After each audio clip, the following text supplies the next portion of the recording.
All right, I believe we are live. Let me make sure everything is up to par here. All right. I'm going to get this link out to everybody and then we will kick it off. Obviously, I am alone and we'll talk about that.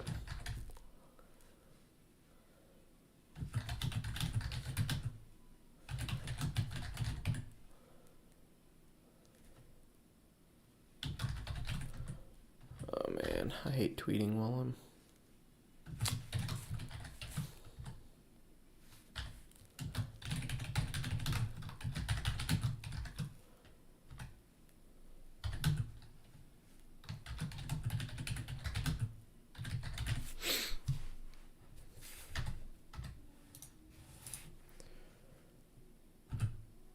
Oh my goodness.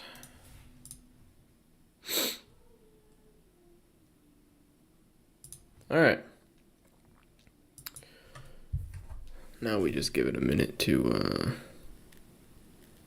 have people file in, and then I'll get started. But I will be alone this entire video, and there's a reason for that, and we'll get to it. It's nothing crazy, nothing. I didn't get into a fight with Tony or nothing. It's just something that's going on in Tony's life. But we do have a lot of good stuff to talk about today. We got a lot of swing stuff, a lot of spy stuff, some small cap stuff. We have a crap load of content to cover, and obviously it's been more than a crazy week on FinTwit and stuff within the past 13 days or 14 days, however long it's been. And yeah, we're gonna get to some of that, and we're gonna avoid some of that. But first off, thanks for hopping on here. We have obviously just Teddy here, just me, and that is because Tony's dog is getting emergency surgery. So obviously, I wish everything goes well with that. And he swallowed a razor, so I think they're gonna be able to get to it. But yeah, so it's just gonna be me tonight. Last week we didn't have an episode because Tony and I both had the flu. And that was tough. That was basically 4 or 5 days of just being in the bed and shit like that. So we do need to get to some business. First off, the aftermarket is launching in 2023. I believe January. Tony and I are shooting for, and I'm gonna give you guys kind of a little bit of an update on that. The website is being built as we speak, and the website, what it's basically going to be is it's going to be a library of videos, and so you guys are going to be able to hop on there. Like the aftermarket.org is the actual website, and there's going to be like a lesson plan video that says like, oh, you want to get better at scalping, here's the lesson plan, and we're going to give out an entire class basically, so 15-20 videos of basically like how to do this class, and they're all going to be long. They're all going to be, we haven't decided actually. We're deciding between long videos, like 10 or 15 long videos, or like 30, 40 smaller videos that are 10, 15 minutes a piece. So we'll figure that out, but it's going to be basically a library of videos where we talk all the stuff, how to find a scalp ticker, how to find gappers, how to determine if the volume is garbage, how to determine if the volume is good for you, how to determine if this stock is worth playing, how to determine if this stock is completely nonsense and not even worth even your time. So the website being built as we speak. There will be a Discord involved as well. The Discord is basically going to be for communication with people who are taking those classes. So the classes are going to be scalping, swing trading, investing, and options trading. And then there's going to be some other stuff thrown in there. Where's Ant? Ant's dog is in the hospital getting an emergency surgery right now. And so Tony is not with us tonight. He'll be back next week for sure. I just didn't want to go 2 weeks in a row without a podcast episode. So I figured I'd hop on here and chop it up by myself.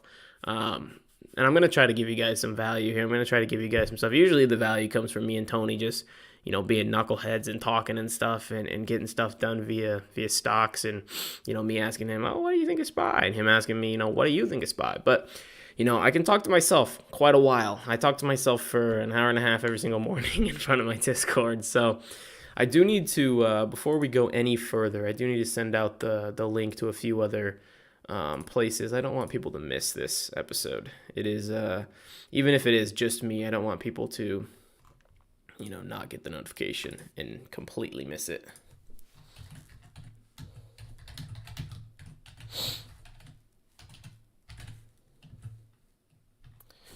Okay, so I want to urge you guys, maybe let's do a little bit more of an interactive episode here.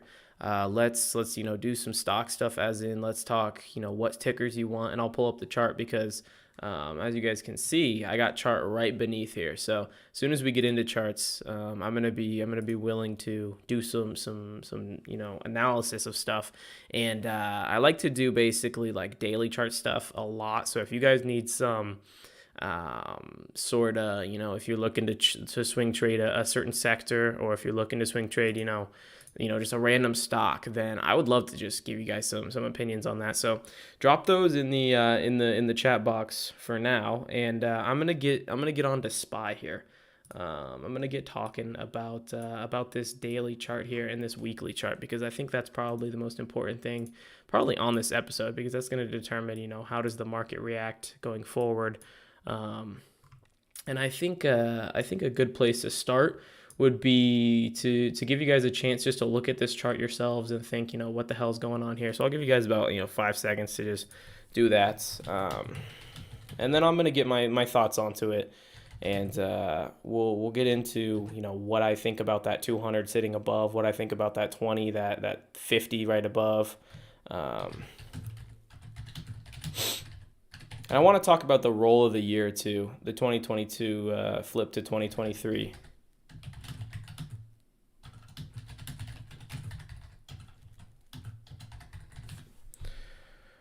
All right, I think you guys have had a good moment to look at it. So let's talk via the downtrend line first, because I think that's the first big order of business that we should probably talk to. This downtrend line is pretty massive, guys. On the daily, you guys can see how important it is. If we go to the weekly, it's probably even more important. You pull this up, and the weekly, it looks nasty. Like you can see wick, 5 wicks touching the trend line here. And I think the biggest possible candle we could have had last week for the bears happened. I mean, this is a nasty candle, and I do think that for right now, that's probably going to keep us in a bad place for a few weeks. I think we need a couple weeks of this sort of action. If you guys can see here, there was off of this trend line, there was 1, 2, 3 red candles, a green candle, and then 3 more really red candles. And I think we're in a pretty similar spot. We've had 2 red candles. I think we're gonna probably get a green candle this week, and then I think there could be a few red candles to 52-week low. And I don't like saying that 52-week low as in like I know it's gonna happen. A lot of people say it on Twitter like 52-week low is guaranteed to happen. If you're not a bear right now, then you're stupid, sort of stuff. And they talk in absolutes. I'm not willing to do that. I'm not willing to talk in absolutes, because there's a chance here. We create a second shoulder here. We have an inverse head and shoulders, and things get nasty. But I think for the most part, the fact that this has followed the trend line and broken the axis of a possible inverse head and shoulders, because usually you'd want the axis to be fairly flat on these shoulders here. I'm not thinking that this is gonna reverse fully at all. I think this is probably due for some lower lows here, and that would mean a 350 break. That would mean a 350 break and probably a 350 confirm below, and I think we see it. I really do. I think via how long am I thinking? I think 2023, the turn to 2023 is going to be pretty particularly nasty for bulls. I think we could even see within the next 2 weeks, which would put us right at the turn of the year. I think we could be close to this 200 MA at that point on the weekly. But this last candle, this red candle, that's probably the driving factor in this entire thing. Is this red candle that went up, touched that line, and also touched the 50 as well, and just died. Like, it just completely died. And there was also a lot of downward pressure last week after the CPI data pushed us up. The downward pressure was immense. Like, it was downward pressure, sort of like these weeks. If you guys remember these weeks, we had back in, it was March and April. There were like a multiple week period. You guys can see here where the downward pressure was just absolutely nuts. Like, it was pretty much like you'd buy something, and then, if you were in the market, would just tank, and then anything you'd buy swing wise would just die every single week for a month straight. And that was what last week felt like. This week we're getting a little bit of a low volume pullback. You guys can see on the daily here, we're getting this low volume pullback. It's touching that 50 on the daily, and it's lower volume, which is fine. I mean, I'm not gonna complain that we're getting it's low volume. I'm not gonna complain about that, but it is lower volume. So that's one thing to remember about this daily. And the past two candles is they are lower volume compared to those four red before. Like, those four red days were very high volume, and those are usually, that'll be what returns. Usually, you can expect high volume trends when they emerge to be there and then to go away, and you'll see a move against them. And then once they come back, it'll just push it lower. And that's kind of what I'm expecting here on SPY. I think this is probably destined for this 20 to come down and cross this 50, and then we'll have a 2050 cross below. And if you know me, you know that I like those 2050 crosses. I think they're pretty valuable for momentum from a bearish and a bullish perspective, actually. Usually I don't try to use MA crosses as much on the daily, but I found lately that they've been working pretty well on dailies when it comes to large caps. And I think here on SPY, that could be pretty important, because you guys can check out the validity of this whole thing. Like, let's just go back and let's test this whole thing. So the 20 and the 50 crossed back in January, and then you guys can see how much downside there had before there was a cross up. And this one actually didn't work out. So this is one of them that didn't work out. So we're about 1 for 1 right now. And then you can take this one and this one. There was quite a bit of downward momentum. So 2 and 1. So then you check this one, and there's quite a bit of upward momentum after it crosses. Here, there's decent amount of downward momentum after it crosses, and here, pretty decent upward momentum after it crosses. So it's a great momentum tracker. And obviously there was that one time back here where it didn't work out, but just like any setup, it's all statistics. If you guys are in my Discord, you got the weekly watch list where I talked about statistics, but I'm going to talk about it a bit today as well. So statistics, when it comes to setups like that, I think is one of the most overlooked factors of trading, is knowing that your setup is either a 6 out of 10 setup where you're going to have it happen 6 out of 10 times, or it's an 8 out of 10 where you're going to have it happen 8 out of 10, or it's a 4 out of 10 where you're playing against the odds. It's important to know that, so you guys can work on your stop loss strategy. Know that you need a shorter leash on something that goes against you more often. Know that you can have a longer leash on something that goes with you more often. It's just really important. And also, after you take a loss, you can look back and say, oh, that was just a 5 out of 10 setup. I have 5 out of 10 where I'm not supposed to make money on that setup, and so I don't need to be down in the dumps beating myself up about not winning on this cup and handle, when cup and handles for me only work out 5 out of 10 times. I have 5 losses and I have 5 wins out of 10. I just need to make sure that I maximize the wins, the 5 wins, and minimize the 5 losses. That's a huge part of the statistics, is just managing your own mindset, and I think that's really important. And also looking at this setup here specifically, what did I say? It was 1 loss to 5 wins. So you can feel pretty good about going forward and looking for that through charts. And if you find it, you can feel pretty good about using it and relying on it. I do want to go to the monthly on this, but I'm gonna message the chat real quick.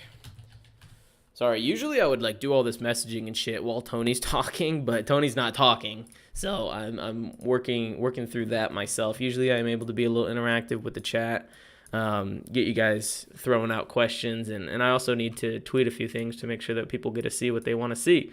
But this is a more interesting chart. I think we can we can work on, a little bit of a different strategy on this monthly. Oops, my icon is covering it. All right, so this on the monthly looks to me like a bit like almost like a downtrend break that is now failing. And that's something I need to make a lesson on, because I think downtrend breaks that have been, not working out the way that people have been expecting them to work out have been huge in this market. Today we saw one on SPY. We saw like a downtrend break, which ended up not making any money for people who would have taken that downtrend break. It ended up making more money for the people who went against it and faded that downtrend break. So this is what I'm talking about right here. So you guys can see like this zone here on this monthly. There was a pretty steep downtrend, which was, where was that? The last touch, the top of it was August, and we obviously touched it, last week. Or this is month. Sorry guys, I was stuck on the weekly. We obviously touched it last month and this month, but you can see it broke above and closed November really, really high and like towards the top of this downtrend break. But now we're seeing it completely give up all those gains and completely go back and almost go below the downtrend. And I'm not sure how to interpret this. I'm not going to act like I do know how to interpret this, because it's not something I see very often. But usually when something would close a candle like this, like it did in November, we'd be seeing some higher moves above. Like we'd be seeing this pop all the way above this 20. But we're not. And so I think this is just an interesting chart to keep an eye on here. And, possibly see if this were to hammer candle all the way up by the end of November and we were to see like 400 or 395, then this might be a very different monthly chart than it is right now. Because right now it's looking pretty bearish based on the fact that it broke above and then it's trying to basically die back down below. What's up, Ambular? I'm glad you're here and watching the Halt minus Tony. So it's not even really the Halt. I don't even know what to call it. I'm gonna have to think of a name that is completely different. Just Ted talking. Let's check out the hourly. This will be the last thing we look at via this SPY, and then we'll move on. We have some interesting small caps to talk about, because I wanted to throw together a reverse split watch list for you guys, because reverse splits have been going absolutely fucking bananas. I'm not sure if you guys have seen that, but bananas. Like, it's been anything that mentions reverse split, those things have been going. So this is the hourly on SPY, and there's a lot of gaps. There's a lot of gaps on this. There's even a topside gap that hasn't even been filled that it's in currently. Like as we speak, this is in this gap from about 385 all the way to 388. And then there's also a gap from 394 all the way to 398.50. So there's a lot of gappage inside of this hourly. And there's also a pretty hefty, let's draw this in, a pretty hefty support level. It's more of a zone, so let's get a zone on here while we're at it. I don't want to show you guys bad technicals. I wouldn't want to do that in front of the world. So you guys can see that there's a pretty hefty zone here in about the 390 to 393 area on this hourly, and I think that's pretty key to keep an eye on. So going forward, if we see 390 again on SPY, you guys need to know that this 390 to 394 area is going to be big. It's going to be colossal when it comes to the bears and the bulls fighting over that level, because that level here is going to determine whether or not, SPY shoots up and we see 400, or if SPY gets rejected and we see, new low of year, new low of the bear market, that sort of thing. And I do think, personally, I think it's not even going to make it here. I think we don't even see this zone. I think we're going to see it reject at 388 at the highest. And that would be pretty detrimental. I think that'd be pretty worst case scenario for the bulls, but I think it's going to happen. I think that the pressure we've seen within the past 2 weeks has been, or not 2 weeks, last week has been way too much. And you guys, I don't know if you guys, like to talk in those terms. I kind of talk in, like the pressure that I'm seeing, like the stuff that I'm observing more often than a lot of traders I see. Like I see a lot of traders who refuse to let their own brains have any input on what's happening, and they only let the chart have the input. And I kind of disagree with that. I think that that's an interesting, I guess, thought process that they have, like to basically not trust themselves to input a bit of emotion, a bit of bias in.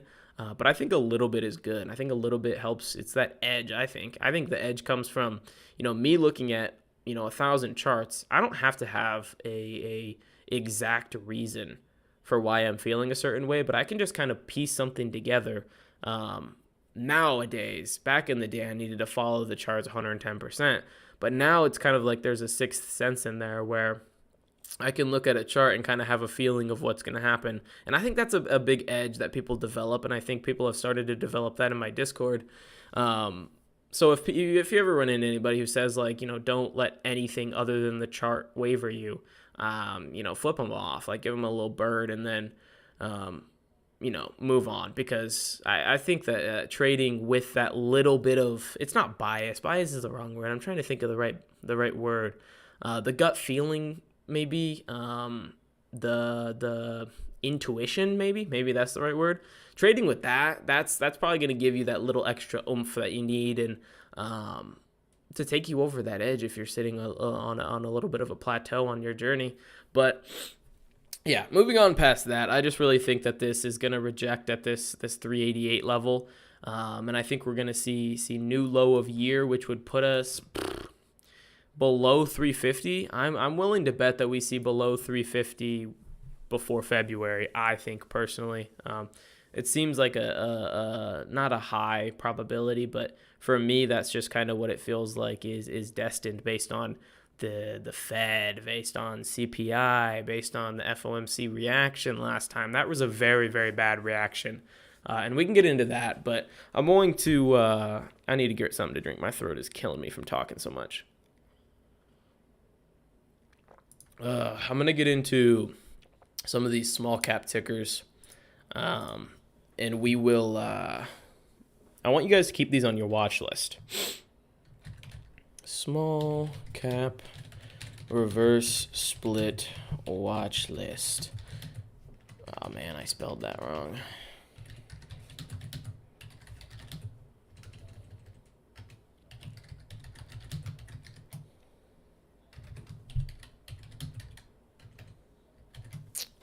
So I'll talk a minute about how I basically kind of, put this list together, because there's a bit of a strategy I have to determining, what small cap is looking possibly like it could be looking towards a reverse split. And there's a couple things that I like to put together.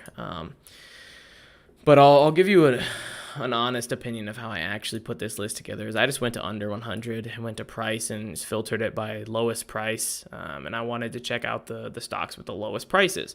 So I went through here, and I went through, this was one of the lowest was Coors, CORZ, I believe is OTC now. But Coors was one of the lowest. And that's actually on my list for a certain reason.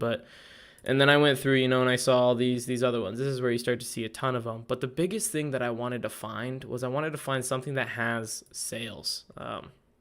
Something that has, look at this. This is one of mine on the list. COMS, COMS.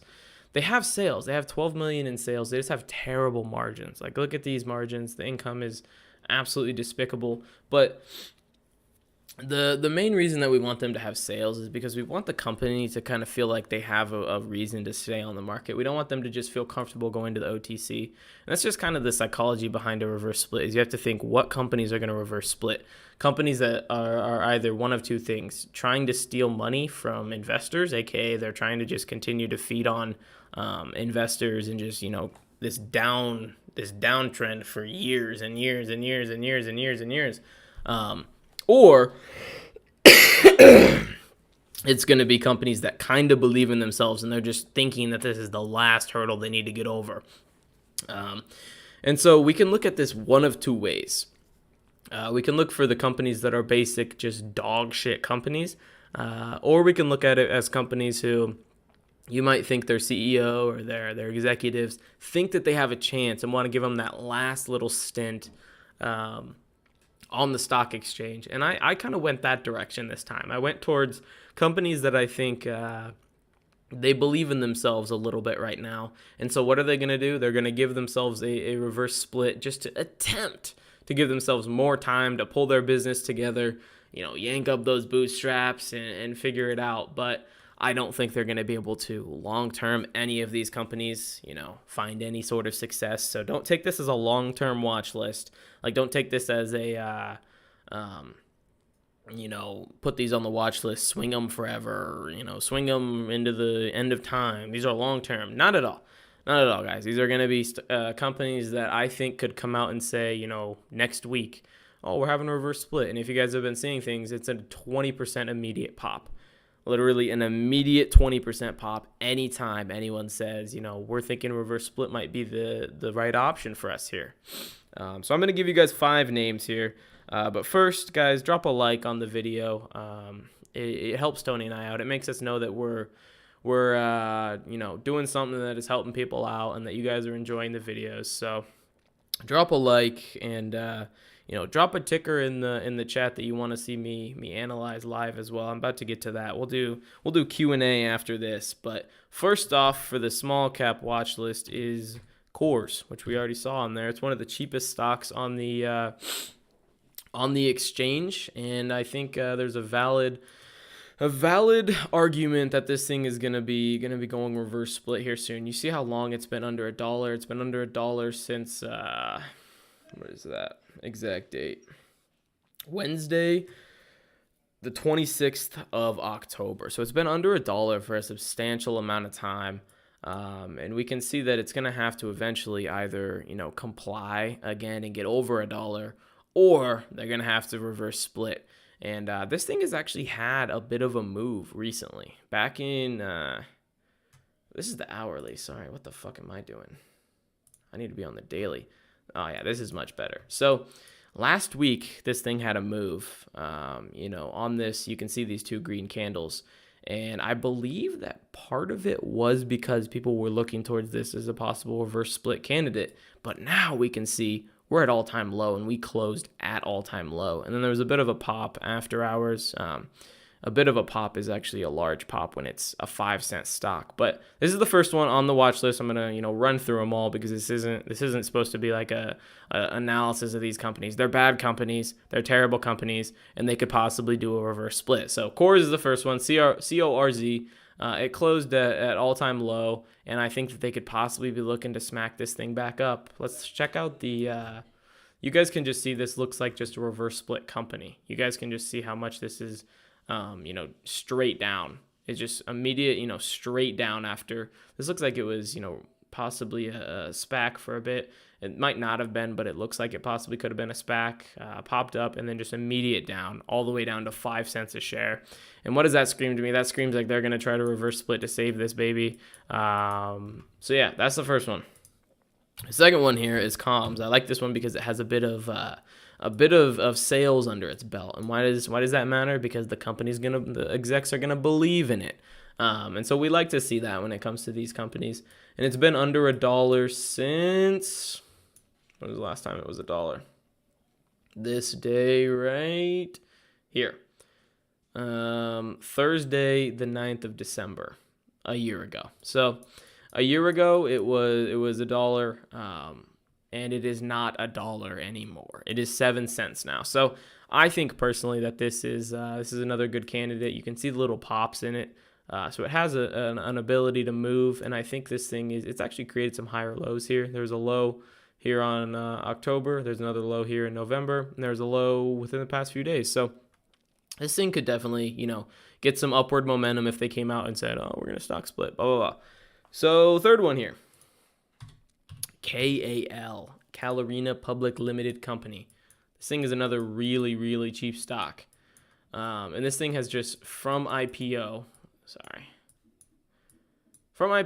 is just basically straight down. Another one like that first stock we talked about. And so I think this is another very, very valid one to keep on the watch list here. Oh my gosh, that volume candle is massive. There's been some moves. You guys can see back in November there was a little move here, but I think this thing is primed for a split. And I think it's probably this one to me feels like it might be the one that happens the soonest. They look like a garbage company who's going to try to, try to take advantage of a reverse split, getting some extra dollar amounts for their execs and stuff. So I like this one. I like this one for reverse split news. Moving on, we only have two left. Nile. BitNile Holdings. And this one's a bit different. As you guys can see, the chart is basically just like a long-term downtrend. Like this thing is just rolling down. It has not been over $1 since, that's the last time I believe here, March 22nd. It was $1, and it has not been $1 since then. And I believe that this thing is another one primed for reverse split, and this is all, guys. This is speculative. I don't know anything about these companies. I've never fucking talked to these companies or anything like that. I'm literally just looking at cheap stocks that are terrible companies that are gonna try to wanna keep their ticker on the stock exchange, and these four have seemed like that sort of thing. And then we have one last one. I think you guys are gonna remember this one. Mark from 2020, baby. The remark. Oh! Guys, they just announced the split. Never mind. I don't even need to talk about this one. 1-for-10 split. It's happening on Thursday, which is tomorrow. I don't even need to talk about this one. So you guys only get 4, I guess. I looked at this one and there wasn't an S, or I didn't see an S or whatever, but it looked like a perfect split opportunity for me. And you guys can see how much this thing moved today. It opened at 14 cents and moved all the way to 20 cents. So it probably got the split news today and probably got that move in today from the split. So this is a great example we can look at. Let's check out this example. This is what they've been doing lately. They've been opening, and then they've been announcing a split, and then it's been fucking absolutely rocketing.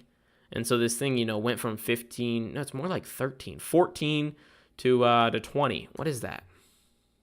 That's 40%? I'm trying to think. 40, 30%, something like that. I'm not a mathematician, but it's been skyrocketing. But here's the thing about these reverse splits, guys, is there's a lot of talk of reverse splits, being the next big thing. They're not going to be the next big thing. They're going to be a bit of a craze here for a couple weeks, maybe a couple months at the most. But in the end, reverse splits are always bearish for the company long term. And remember that. If you're in a company in a swing trade and you think you want to go, hold on to this company, if they're doing a reverse split, you don't want to hold on to that company. That's just kind of how that works. So just remember that. Don't forget that. That's the big thing, is reverse splits are bearish for the company, because what it's doing is it's diluting and it's making the company just scraping by. It's scraping by, and it's just it's not what you want to see from a company. You don't want to see them having to reverse split. Probably going to be followed by offerings, probably going to be followed by public offerings and bullshit like that. So yeah, don't be buying reverse split and thinking that it's a great buy, because it will look cheap based on the chart. Like this Mark company, probably going to shoot down a bit lower reverse split. It's gonna probably die a little bit more. It'll be a different number over here. Chart will be the same, and it'll probably be a bit lower, and everyone's gonna think it looks nice, but in reality, it doesn't look that nice. It's a garbage company. So we do have there's a sector I want to talk about, but first I just want to give you guys an opportunity to get in any stuff in the chat. So if you guys got any questions for me, I think we have maybe one or two. Let me look. Yeah, Gooey Shrimp says a lot of people preach trading like robots, but there's a lot to be said about experience and the gut feeling. Yeah, I 100% agree. I think that gut feeling is probably what makes a lot of traders better than other traders. I think a lot of traders can, do the technical side of it. Like they can put it in their phone or put it on their computer to trade, and they can analyze the chart all they need. But a lot of people cannot handle the side of, figuring out how to deal with the emotions, figuring out how to, handle the losses, figuring out, what that edge is for you, what that edge means via your gut feeling. Like, what does this chart mean to you? And is that gut feeling right? And then 100 times after that gut feeling is right, 80 times, then that's really that edge that puts you like a step above the trading robots or the algos. That's why algorithms, in trading robots, because they have those, like they have actual trading robots, never fucking work out. There's a reason for that. Because I don't think that trading robots have the emotional capacity. They don't, and there's always like a bit of emotional side of trading that's shown on the tape and shown on, you can see it on level 2 if you're watching. It really it shows. Like you can see the side of panic sellers. You can see the side of buyers stepping in to take those panic sellers shares. If you've watched tape enough, you can see bidders popping up as soon as people start panic selling, and that's the greatest example I can think of. Is algos have no idea what that is, and there's no way that they're going to capitalize on that. But I can look at that and say, wow, people are panic selling right now, and there's people capitalizing on those panic sellers. That's completely emotional, and that's something that the robots are never ever going to pick up on. But let's switch gears here for a minute. I'm tired of talking about stocks for at least a couple of minutes. I want to talk about we were talking about this earlier today. There's a couple things that I want to talk about, and I talked about them in my Discord this morning, but it's fun stuff to talk about. And that is your apocalypse weapon of choice. And there was somebody, let me pull up Google here. There was somebody, oh man, that said, what was that thing called? I don't want to expose my history to the entire world. I would go to my history, but it's like a long ass axe. So I'm just going to try to Google it. Long axe with stabber. I don't know what the fucking right word is. Long axe with, it's this thing, bro. But it's like, it has it's this thing, like right here, but it has a spike on the top. I think I'm looking at LARPers right now. Like, I think these people are actually LARPing as we speak. We were talking about apocalypse weapons, and this was brought up. It's right here. Yeah. Kind of like no, bro, that's not it. This would be a super good one, though. A horseman's axe. Look at that shit, bro.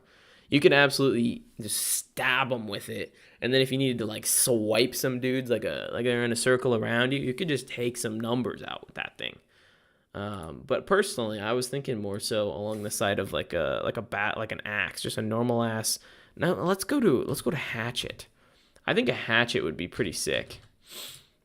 Like, imagine just like a close range hatchet, being able to just take some zombies' heads off. And also, you could get super good at throwing them, bro, and you could just nail a zombie from long range, dude. But also, Michonne's katana, dude. Look at this thing. Let's just roll through these. Look at this thing. That thing is long. Look at the range it's got. Look how much range that thing has got.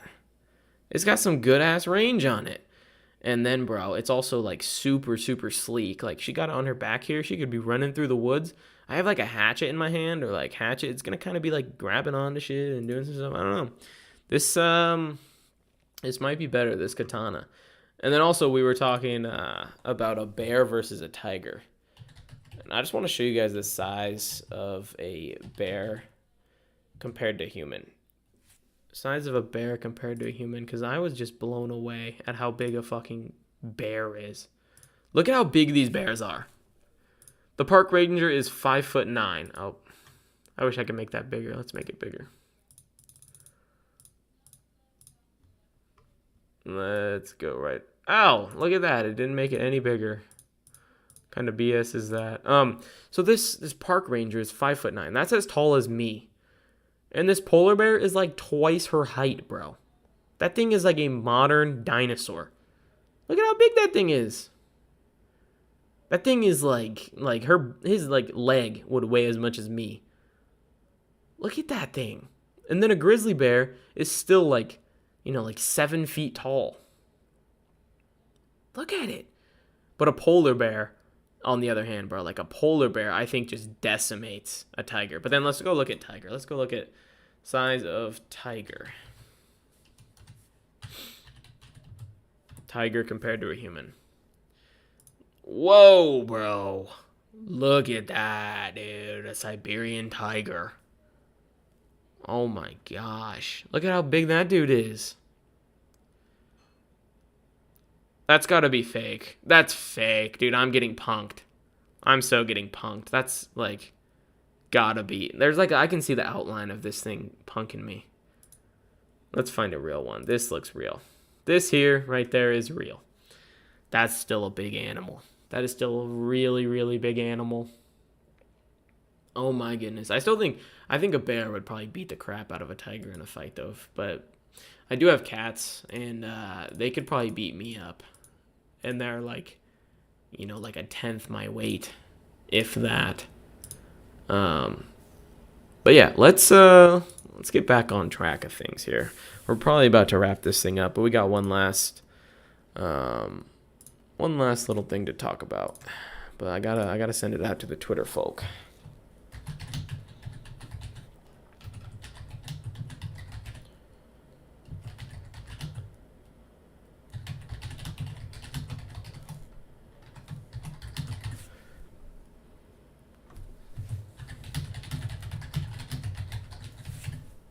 And again, guys, Tony will be back next week for sure.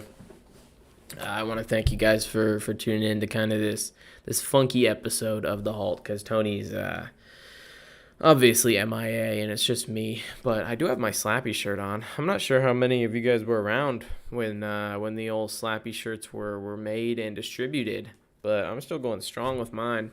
I got two of them, and I love them. I wear them. They're the Color Comfort, and I would wear them every single day if I could, but I only have two of them, and that'd kind of be gross if I wore the same two shirts every single day. The sector that I want to talk about here is gold, and I'm interested in other opinions on this, but gold is pretty resilient in this market. If we want to go to, let's just look at some names here. We want to go, and I think GLD is the ETF. So this is the gold. It's a trust. This is the gold. Oh, main gold name that you can use to track gold. But I think this is a possible sector that would be very, very worth swinging for like one reason. But the technicals are lining up on it as well. You guys can see here the 20 and the 50 are starting to move pretty decently to the upside. So that shows you we're getting some momentum moving forward, as in we're getting some upward momentum because the 20 is starting to pull up and the 50 is starting to pull up. The 200 has yet to curl up, but we're seeing some upward momentum. And I'm seeing online all over that Putin could start to accept gold for barrels of oil. And if that happens, guys, this thing, let's just look. This thing could be at all-time high, like in no time, a snap of the fingers. Like snap of the fingers, this thing could be well over $200, and that would put, I don't remember what the price of gold is per ounce, but we'll go off of this trust here. But for me, the fact that Putin is even considering accepting gold for barrels of oil shows how he's looking to kind of fuck over the American dollar, because if that does happen, then the American dollar would probably see a substantial decline. And what would that cause? That would cause the gold to skyrocket. And it's an unlikely thing to happen. Like personally, I don't think it will happen. I think that we're gonna be able to work our way around that as a country. But Putin's fucking crazy. Putin is absolutely nuts. And I think that there's a shot that Putin does do something stupid, which this would be a very stupid move of him. But if he does do it, then yeah, like I said, gold could be at all-time high in a snap of the fingers. This thing could be halted up. It would be that sort of a situation where if he mentioned that, and it was overnight, then this thing would probably be gapped up like you'd never seen gold gapped up before. But I do have two specific names that I'm looking at here. One being just gold, like the name actually gold. Nope, that's not the right one.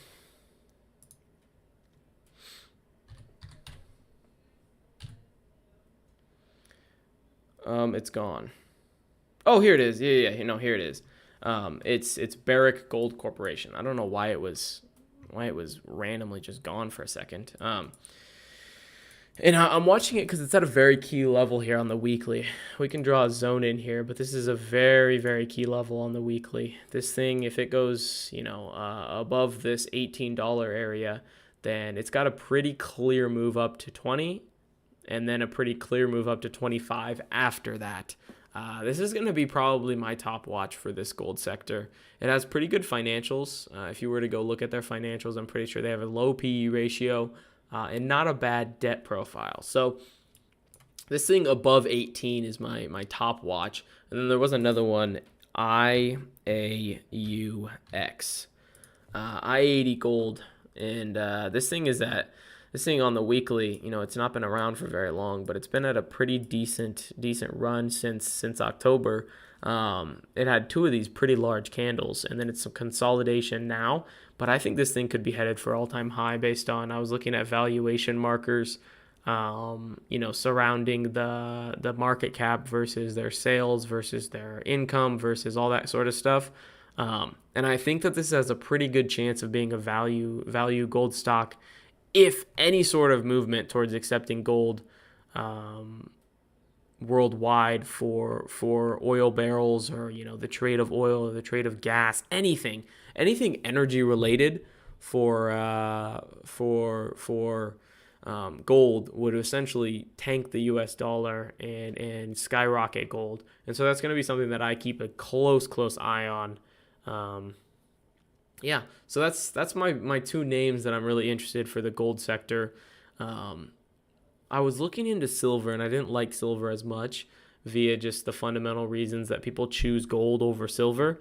So I'm sticking with gold here, and I think this Putin thing. Let's just do a quick Google search of this, because I was talking about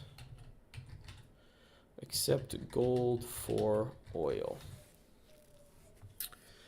Yeah. So this isn't what I was looking at.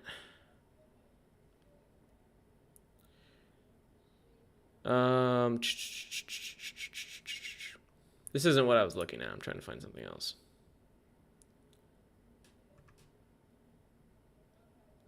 Yeah, this is, I think, what I was reading. So Putin floated the idea of Western economies depositing gold with Russia to buy rubles, which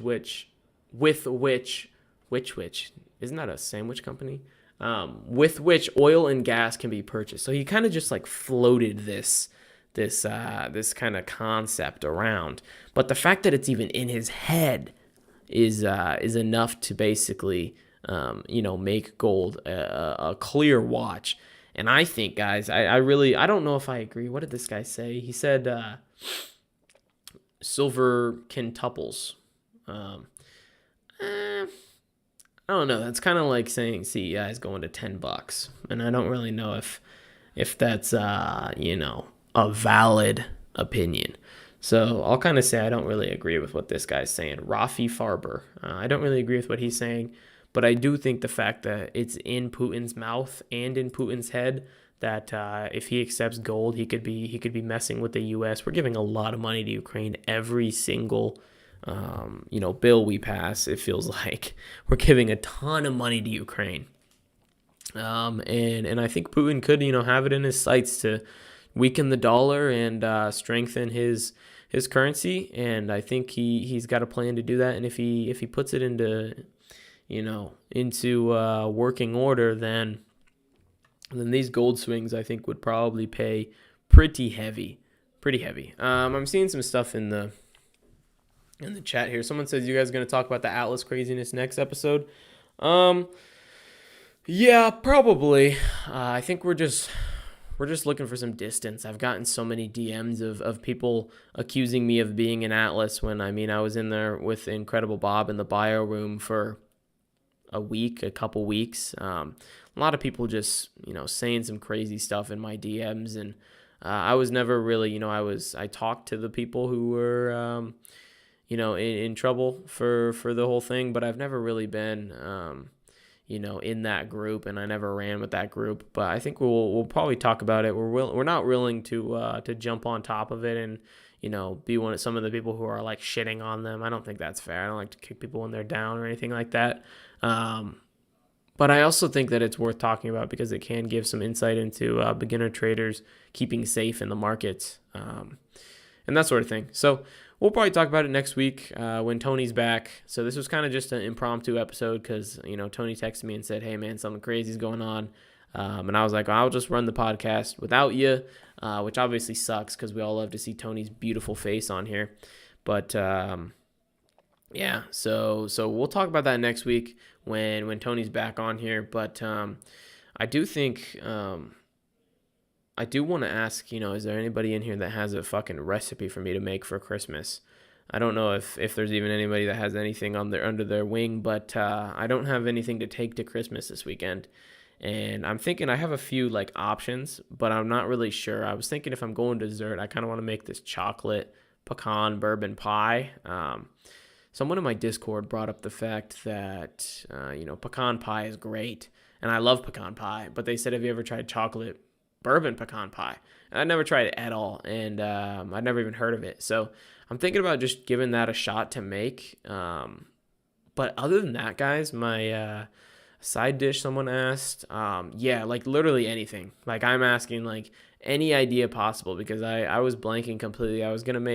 We used to make this this apple caramel salad. Like it was like apples with what was it? It was like we'd put like caramel Cool Whip stuff in there. I was thinking about making that. We also had these like jalapeno rolls where you get rolls and you like make dough and then you rub like everything seasoning on the top. Like you put jalapeno cream cheese inside of these rolls, and then you put everything bagel seasoning on the top. I was thinking about those, but I wanted to make something new. And I know if Tony was here, he'd have like a bajillion ideas for me. He would basically be telling me to whip up something out of I don't even know, 3-star Michelin chef. The guy's got some skills. I was over, I went to meet him last weekend actually.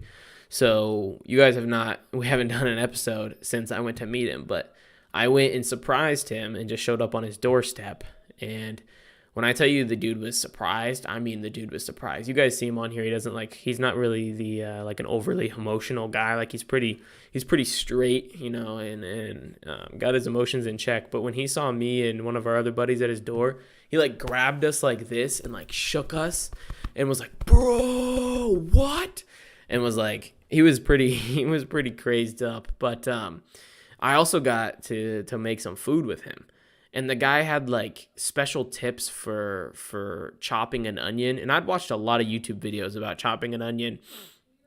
And, from all those chefs that are trying to get you to get the right cut and the right like size of onion. And this motherfucker solved a problem that I didn't even know I had cutting an onion. Like when you cut an onion, you're obviously like chopping it, trying to make it fine and stuff. And it kept like falling apart while I was cutting it. But I just thought that was part of chopping an onion.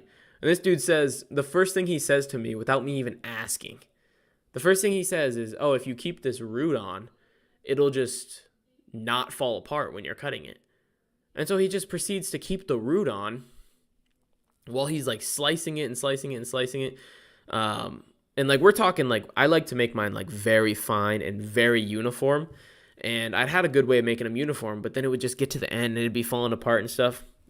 And this motherfucker just immediately was telling me how to fix that, and I didn't even ask him. But yeah, so I got to watch him make his like special Italian sauce, and it was pretty banging. So if Tony you guys might have to ask him for his Italian sauce recipe next time he's on here, because he showed it to me.